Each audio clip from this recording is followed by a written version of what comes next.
Today is Thursday, May 5. I'm Pastor Anthony, and this is Wilderness Wanderings.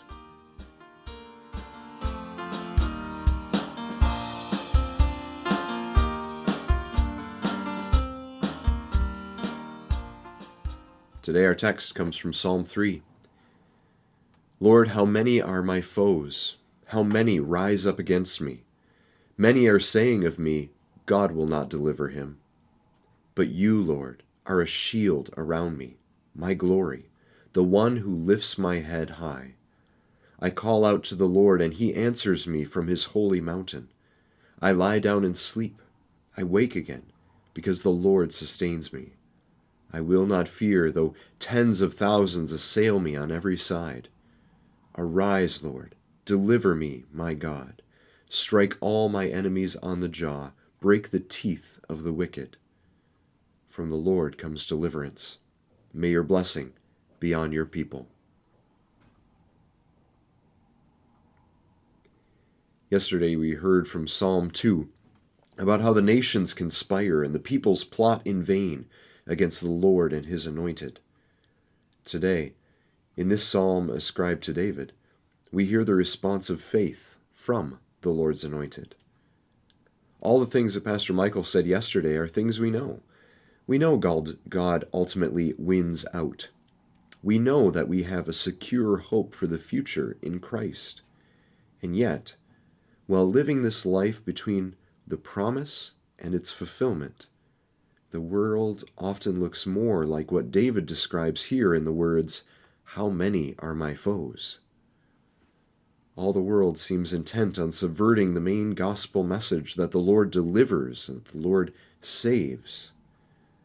We are told both explicitly and implicitly that we need to ensure ourselves, secure ourselves, pursue our own happiness, peace, order, and good government, that we need to work ourselves up the ladder and elbow everyone else out on the way there under the assumption that there just isn't enough for everyone. In response to these explicit and implicit messages swirling around us from advertisements, influencers, and the accumulated wisdom of the way things are, many of us do live life in pursuit of our own salvation. We may perceive our need for salvation to be any number of things: saving from our family story or history, saving from financial or physical insecurity, saving from death and illness, saving from pain. There's no limit to the things any one of us might perceive as a threat or a worry, including our own selves and sins. And yet, though David found the same issue, he responded differently. Though just as many messages of God will not deliver you were coming at him, he did not respond by seeking to save himself. Instead, he turned to prayer. Psalm 3 is the first prayer of the Psalter, the first psalm that addresses God directly. Two paths are set before us: the way of the righteous and the way of the wicked, the way of life and the way of death. Choosing life and righteousness means choosing against all odds and apparent reality that the God of our confession is every ounce the God that he says he is. It means choosing to believe that Jesus Christ really does save. Prayer in this context, then, is an action of faith, an action of choosing to entrust ourselves, our cause, our anxieties, and our fears, all of it, to God.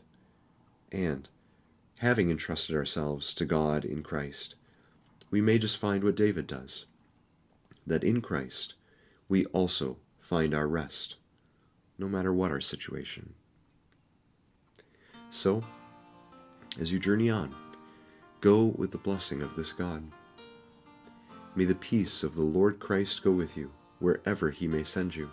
May he guide you through the wilderness, protect you through the storm. May he bring you home rejoicing at the wonders he has shown you. May he bring you home rejoicing once again into our doors.